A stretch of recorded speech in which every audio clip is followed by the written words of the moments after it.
কি গো, বলি রাজ দরবারে যাবে না? এত বেলা পর্যন্ত নাক ডাকিয়ে ঘুমোচ্ছ? না, ও সভাকবি আর বিজ্ঞানীকে বলা আছে, তেমন কিছু ঘটলে বাড়িতে ঠিক খবর দিয়ে যাবে। বাবা, বলি এমন ভাব করছো যেন তুমি নবাব। বুঝতে পেরেছি, ওই কালকের বনভোজনে একগাদা গিলে কুটে পেট খারাপ করেছো। বনভোজন করে যদি পেট খারাপই না হয়, তাহলে আর বনভোজন করার মানেটা কি শুনি? নোলার জুড়োয় না। আমাকে ঘুমোতে দাও তো, মেলা ফ্যাচ ফ্যাচ করো না।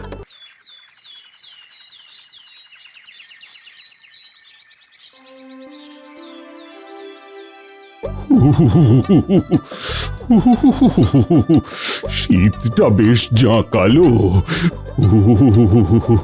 গায়ের হাড়গুলো সব ঠকঠকিয়ে কেঁপে কেঁপে উঠছে। ওই বাবা, মনে হচ্ছে সেই ঠকঠকানির আওয়াজ বাইরে থেকেও লোকে শুনতে পাবে। হ্যাঁ মহারাজ, ঠিক বলেছেন। শীতের ঠেলায় কাঁপছি মোড়া, লাগছে দাঁতে দাঁত। সারাক্ষণ উনুন জেলে পোহাতে হবে হাত। বেশ বলেছো। হ্যাঁ মহারাজ, হ্যাঁ, এমন শীত এই রাজ্যে বহু বছর বাদে পড়লো। চারিদিকে শুধুই কুয়াশা, রোদ যেন উবে গিয়েছে। এমন শীতের সকালে ঘুম ভাঙতেই চায় না। তবে চারিদিকে কুয়াশাচ্ছন্ন হওয়ায় মন্ত্রীমশাইয়ের বেশ টুকটাক করে এদিক সেদিক থেকে জিনিস সরাতে সুবিধেই হচ্ছে, তাই না? তুমি আর কথা বলো না গোপাল, তোমার যা ঘুম, যত রাজ্যের অলসতার ধুম। তা মন্ত্রীমশাই কিন্তু এই শীতেও ওনার বদভ্যাসটা ঠিক জারি রেখেছেন। আচ্ছা মন্ত্রীমশাই, ওই সময়ে রাস্তায় বোধহয় আপনি আর ফুলচোরেরাই থাকেন না? দেখুন মহারাজ, দেখুন, গোপাল কিন্তু আমায় অপমান করছে। আমার একটা মান সম্মান আছে। আহা, তোমরা আবার খামোখা বাঘ বিতণ্ডায় জড়াচ্ছ কেন? হ্যাঁ ঠিকই তো, ঠিকই তো। ঠান্ডাকালে মিছিমিছি সভার পরিবেশ গরম করে লাভ আছে? আসলে মন্ত্রীর মান সম্মানটা ঠিক চোখে পড়ে না, কারণ যা যা সব কাণ্ড ঘটিয়েও রাজসভায় ফিরে আসেন। ভালো হচ্ছে না কিন্তু গোপাল, নিজেকে বেশি চালাক ভেবো না। মহারাজ, একটা জরুরি কথা মনে পড়লো। রাজ্যের দক্ষিণ দিকে নদীর ধারেই আমার যে বাগানটা রয়েছে, সেইখানে বড়ই বাঁদরের উপদ্রব হয়েছে, প্রচুর ক্ষয়ক্ষতিও হচ্ছে। সে কি?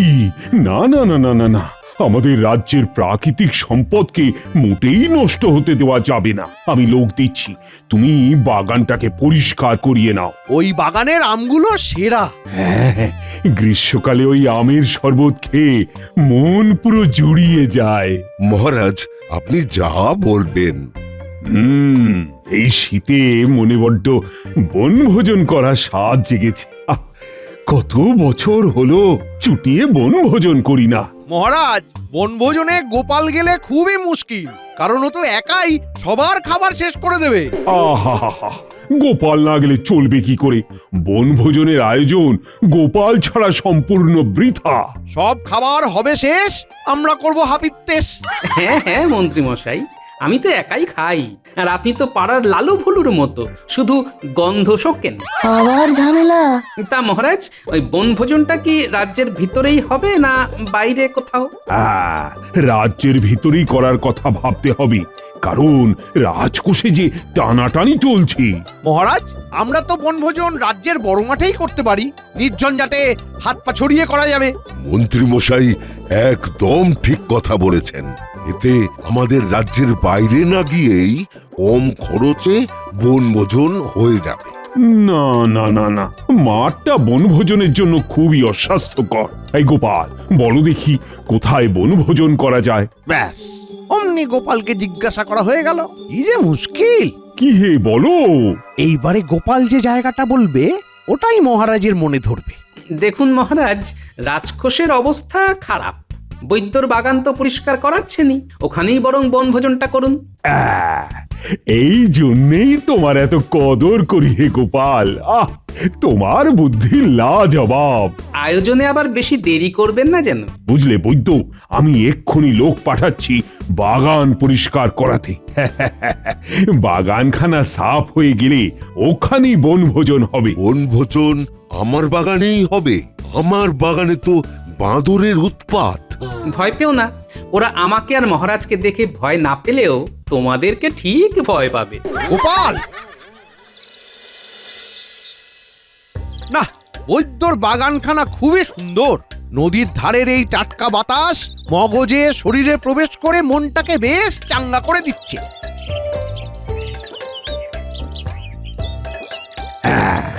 এই একটা কথার মতো কথা বলেছ মন্ত্রী। আসলে টাটকা বাতাস আর সুস্বাদু খাবারের ঘ্রাণ মানুষের মনকে ফুরফুরে করে তোলে। টাটকা বাতাস আর লুচি তরকারির ঘ্রাণ খাওয়ার জন্যে মনটা করছে অঞ্চন অঞ্চন। সত্যি, ছাকা তেলে লুচি ভাজার গন্ধটা যত পাচ্ছি তত খিদে পাচ্ছে।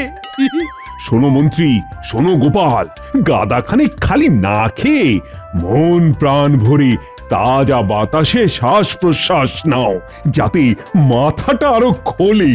মহারাজ সাবধান, মন্ত্রী বেশি পরিমাণে শ্বাস নিলে কিন্তু বদবুদ্ধি দ্বিগুণ হয়ে যেতে পারে। এখানে এসে কার বদবুদ্ধি বেড়েছে তা তো দেখতেই পাচ্ছি। না হলে সকাল সকাল এই মনোরম পরিবেশেও তুমি আমার নামে মহারাজের কাছে নিন্দা করো। ঝগড়া চোটে কান হলো ঝালাপালা, মনে হচ্ছে হতো ভালো যদি হতাম আমি কালা। এই, থামো তো সবাই। বলছি, এখানকার মনোরম পরিবেশে মন কাড়া ছবি আঁকা যাবে বেশ। মহারাজ, আকাশে এক ঝাঁক পাখি উঠছে, ঝিরিঝিরি হাওয়া দিচ্ছে, গাছের পাতাগুলো নড়ছে। এ সময় আপনি ওই গাছটার নিচের তাকিয়াটায় বেশ আয়েশ করে যদি বসে একখানা নিজের ছবি আঁকাতেন তাহলে দারুণ হতো। ওমা, ওই গাছের নিচে কে শুয়ে আছে? অচেনা লোক তো। হ্যাঁ, সাথে আবার একটা পুঁটলিও রয়েছে দেখছি। মনে হচ্ছে বাগানের ভাঙা পাঁচিলটা দিয়ে ঢুকেছে। যাকে ছাড়ুন, যা শীত পড়েছে রোদ পোহাতে দিন। সেই ভালো। তা মন্ত্রী, কোথায় বসলে ছবিখানা দুর্দান্ত হতো তা শুধু শুধু মুখে বলে কি কোনো লাভ আছে? কেন মহারাজ, যেটা ঠিক সেটাই তো বললাম। ওরকম অনেক কিছুই মনে হয়। তুমি নিজে চিত্রশিল্পী নও যে অমন একখানা ছবি আঁকতে পারবে, আবার অল্প খরচে অমন ছবি আঁকবে এমন তো শিল্পীও আনতে পারবে না। মুখে বলে বড় বড় কথা, মন্ত্রী মহারাজের হৃদয় দিচ্ছে অযথা ব্যথা। আগে মহারাজ, মানে হ্যাঁ, আমি তোমার দৌড় বুঝে গেছি মন্ত্রী। মিছিমিছি এসব বলে আমার মনকে আর উস্কিও না। উফ, একটু যে শান্তিতে বিশ্রাম নেব তার উপায় নেই। সব কটা মিলে ষাঁড়ের মতো চেঁচাচ্ছে। এই মুখ সামলে, তুমি জানো আমরা কে? আহ মন্ত্রী, থামো তো। কাঁচা ঘুমের ব্যাঘাত ঘটলে তুমিও এমন করবে? মহারাজ, ছবিটা নিয়ে একদম হতাশ হবেন না। কখন কিভাবে মনোবাসনা পূরণ হয়ে যাবে কেউ বলতে পারে না মহারাজ। কি যে আছে কপালে বোঝাও যায় না সকালে। মহারাজ, লুচি ভাজা হয়ে গেছে, চলুন খেয়ে নিন। হ্যাঁ, চলো চলো চলো, সবাই জল খাবারটা বরং খেয়ে নি। ঠান্ডা লুচি খেয়ে তেমন মজা নেই। এ কি? হ্যাঁ, আমার মাথার পাশে রাখা পুঁটুলিখানা কই? জরাজীর্ণ পুঁটুলিটা কেউ চুরি করলো নাকি?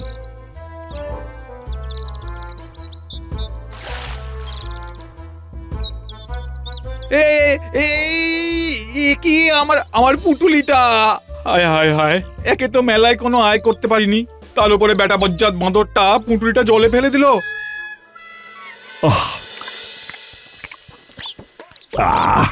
কি ভালো লাগছে এই গরম গরম লুচি আর সাদা আলুর তরকারি খেতে।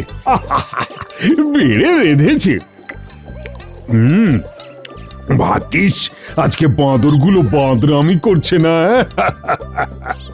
তখন ওই গাছের উপরে একখানা বাঁদরকে দেখেছিলাম, কিন্তু সে বেটা বোধ হয় এখন পালিয়েছে। একজন লোককে দেখলাম বাগানে বিশ্রাম নিচ্ছে। তা বৈদ্য, সে কি তোমার চেনা? না না না না না, খুব রোয়াব নিচ্ছিল, নেহাত মহারাজ বারণ করলো তাই, না হলে আজই ওর মজা দেখাতাম। আপনি তো একটা কাজই খুব ভালো পারেন, একে তাকে মজা দেখাতে। তোমার মতো তো নয়। বুঝলে বৈদ্য, কি গোপাল?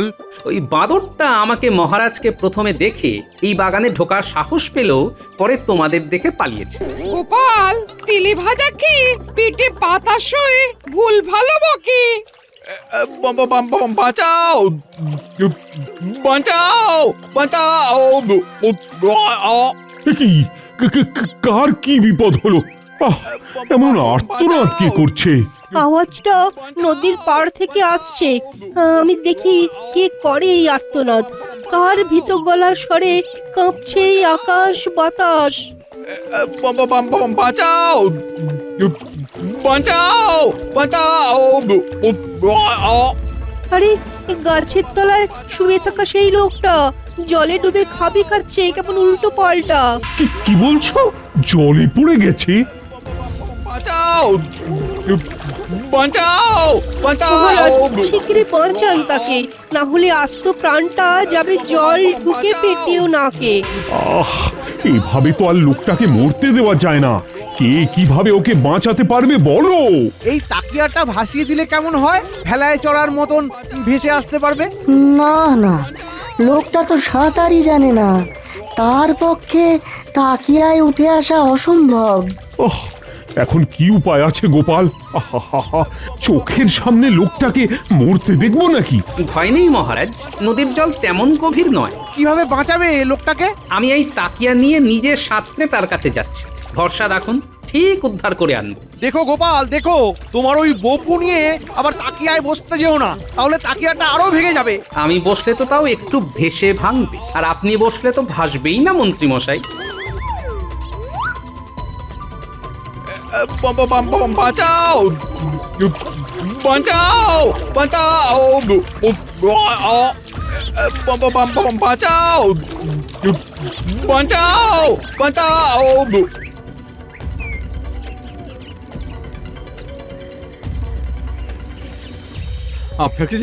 আপনাকে যে কি বলে ধন্যবাদ দেব, আপনি না থাকলে আজকে বাঁচতেই পারতাম না। এই জন্যই গোপাল তুমি আমার গর্ব। এই শীতেও ঠান্ডার পরোয়া না করে যেভাবে তুমি ওনাকে বাঁচালে তা সত্যি প্রশংসনীয়। আপনার পুটলিতে কি এমন আছে যা বাঁচাতে সাঁতার না জেনেও নদীতে ঝাঁপ দিলেন? মরবার শখ না হলে কেউ নদীতে এমন করে ঝাঁপ দেয় নাকি? পুঁটুলিতে আমার আঁকার যাবতীয় সরঞ্জাম আছে, যা আমার কাছে প্রাণের চেয়েও বেশি প্রিয়। কি? তবে তুমি একজন চিত্রশিল্পী নাকি? আগে হ্যাঁ। মহারাজ, এ তো মেঘ না চাইতেই জল। করবেন নাকি আপনার মনোবাসনাটা পূরণ? ওমা, তুমি চিত্রশিল্পী? বাহ বাহ বাহ! তা তুমি কি আমার একখানা ছবি এঁকে দিতে পারবে? গোপাল এই শিল্পীকে দিয়ে ছবি আঁকিয়ে নেওয়ার আগে আমাকে একে হাত করতেই হবে। কি মন্ত্রী, তুমি এবারে কিছু বলো। মন্ত্রী মনে কষছে ছক, তাই করছে না আর বক বক। বিনা পারিশ্রমিকে মহারাজের সুন্দর একখানা ছবি আঁকাতে পারলেই হলো। এক কাজ করি, আমি বরং একে আমার বাড়ি নিয়ে যাই। কি এত ভাবছো বলো তো মন্ত্রী? মহারাজ বলছি কি, এই তো একটা দুর্ঘটনা ঘটতে যাচ্ছিল। এক কাজ করি না কেন, ওকে বরং আমার বাড়ি নিয়ে গিয়ে আগে একটু সুস্থ করে তুলি। ওমা, তুমি বলছো বাড়ি নিয়ে যাবে? আগে হ্যাঁ মহারাজ, কালকে বরং ও সকাল সকাল এসে আপনার সাথে আঁকার কথাটা বলে নেবে। তা ঠিক, ওর একটু বিশ্রামও দরকার। হ্যাঁ মহারাজ। আর গোপাল, এদিকে রান্না বান্না হয়ে গেলে তুমি আমার বাড়িতে একটু খাবার পাঠিয়ে দিও, কেমন? হ্যাঁ হ্যাঁ হ্যাঁ মন্ত্রী, খাবার নিয়ে একদম চিন্তা করো না, তুমি আগে ওকে দেখো। ব্যাপারখানা কি, মন্ত্রী তো এত পরোপকারী নয়, নিশ্চয়ই কোনো ধান্দা আছে।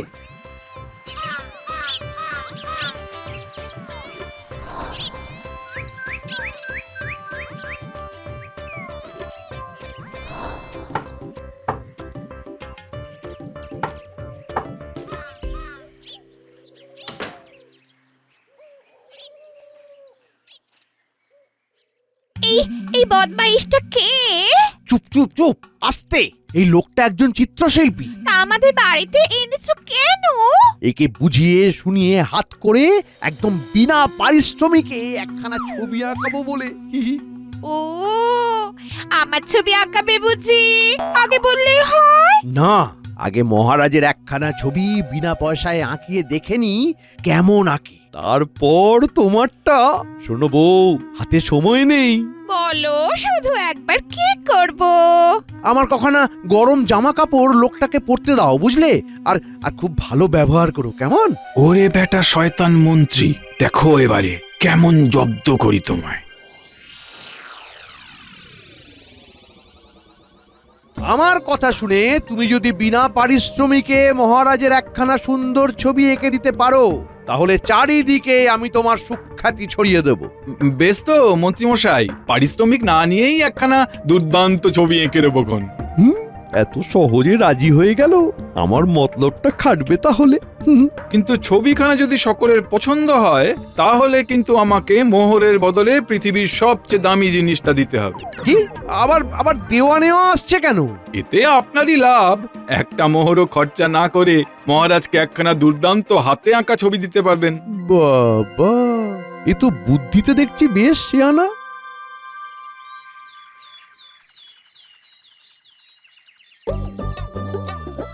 কি গো, বলি রাজ দরবারে যাবে না? এত বেলা পর্যন্ত নাক ডাকিয়ে ঘুমোচ্ছ? না, ও সভাকবি আর বিজ্ঞানীকে বলা আছে, তেমন কিছু ঘটলে বাড়িতে ঠিক খবর দিয়ে যাবে। বাবা, বলি এমন ভাব করছো যেন তুমি নবাব। বুঝতে পেরেছি, ওই কালকের বনভোজনে আজ্ঞাদা গিলে কুটে পেট খারাপ করেছো।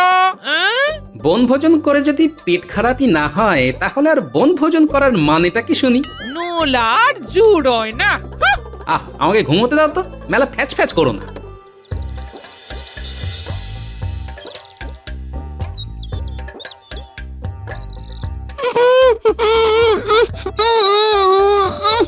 এই এই গুলটে, ন্যাপলার মুখ চেপে ধরেছিস কেন? ছাড় ছাড় ছাড় ছাড়।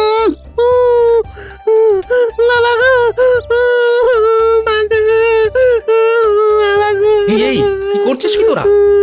ন্যাপলা কাঁদছে কেন? দেখো না দাদু, গুলটে ন্যাপলার মুখ চেপে ধরেছিল। এই গুলটে, কেন রে এমন করেছিস? জানিস না মুখ চেপে ধরলে মানুষের দম বন্ধ হয়ে যায়। বাবা গো, মরেই যাচ্ছিলাম। এমন বাজে খেলার মোটেই খেলবি না। আচ্ছা দাদু, ভুল হয়েছে, আর হবে না।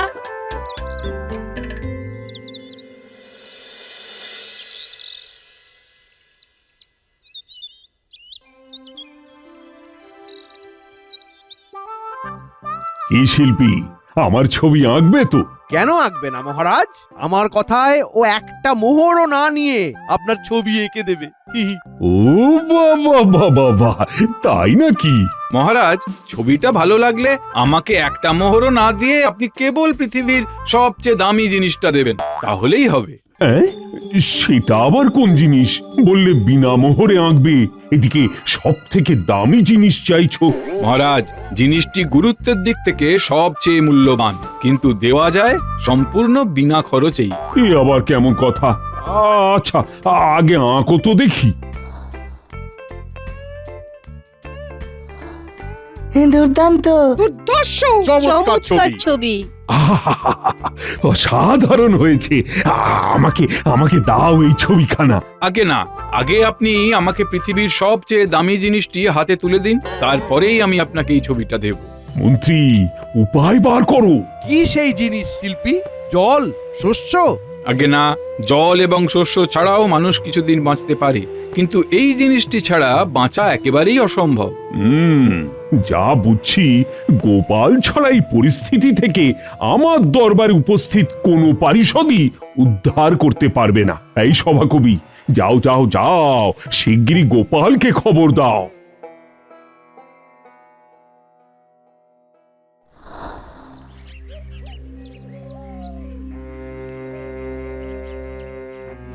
গোপাল, শিগগিরই একবার দরবারে চলো, মহারাজ তলব করেছেন। কেন, কি হয়েছে?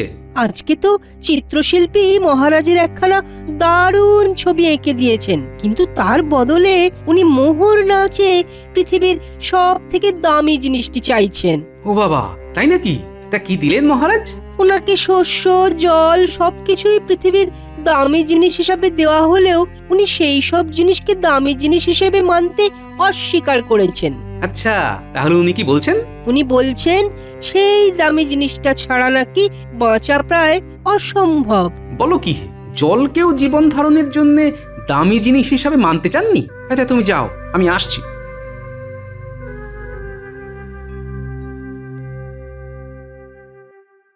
বলছি খোলা মাঠে যাও, দেখবে হাওয়া লেগে মাথাটা পরিষ্কার হয়ে যাবে। হ্যাঁ, আর হাওয়া এই এক মিনিট কি বললে?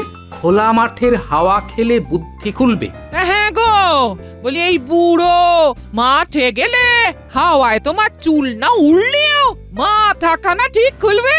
হ্যাঁ? হাওয়া হাওয়া আচ্ছা, তখন ন্যাপলার মুখ চেপে ধরাতে ওর শরীরে হাওয়া ঢুকছিল না, যার জন্য ও হাঁসফাঁস করছিল। তা নিঃশ্বাস না নিয়েই ভূতেরাই কেবল থাকতে পারে, মানুষ কি পারে? হ্যাঁ? তবে কি এই পৃথিবীতে হাওয়াই সব থেকে জীবন ধারণের জন্য দামি জিনিস? তাই হবে, কারণ হাওয়া বা বাতাস না ঢুকলে তো মানুষ দম আটকে মরে যাবে। বাবা, বুঝে গেছি গিন্নি, বুঝে গেছি, সব বুঝে গেছি। সবই দেখছি আমার রান্নার গুণ। হ্যাঁ? বাইরে যেতে হলো না, ঘরে বসেই বুদ্ধি খুলে গেল। হ্যাঁ,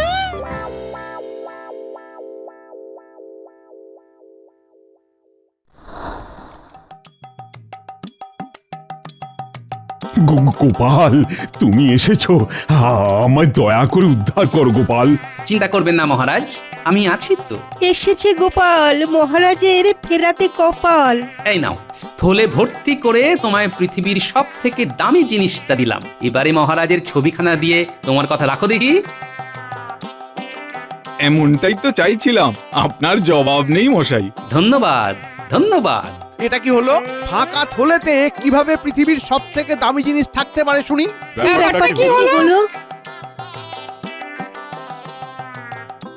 আরে ছাড়ো ছাড়ো কি মন্ত্রী মশাই, ছাড়ো আমায়, ছাড়ো। লাগছে তো? ছাড়ো। দম বন্ধ হয়ে যাচ্ছে, হাঁসফাঁস ছাড়ো। করছেন?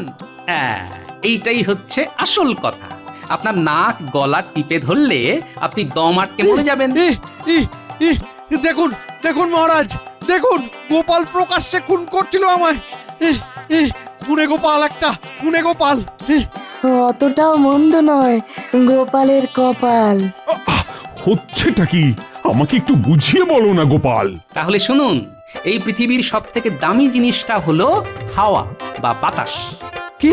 পৃথিবীর সব থেকে দামি জিনিস হাওয়া বা বাতাস? যা পারছো বলছো? হ্যাঁ, আর একটু হলেই তো হাওয়ার অভাবে আপনি দম বন্ধ হয়ে এই পৃথিবী থেকে হাওয়া হয়ে যাচ্ছিলেন মন্ত্রী মশাই। আশা করি এবারে টনকটা নড়েছে। বাবা গো, আর একটু হলেই প্রাণটা যাচ্ছিল। ও হাওয়া বাতাসই সব। হ্যাঁ, হাওয়া বাতাসই সব। হাওয়া বাতাস ছাড়া বাড়তে থাকবে এই পৃথিবীতে অসংখ্য মানব সব।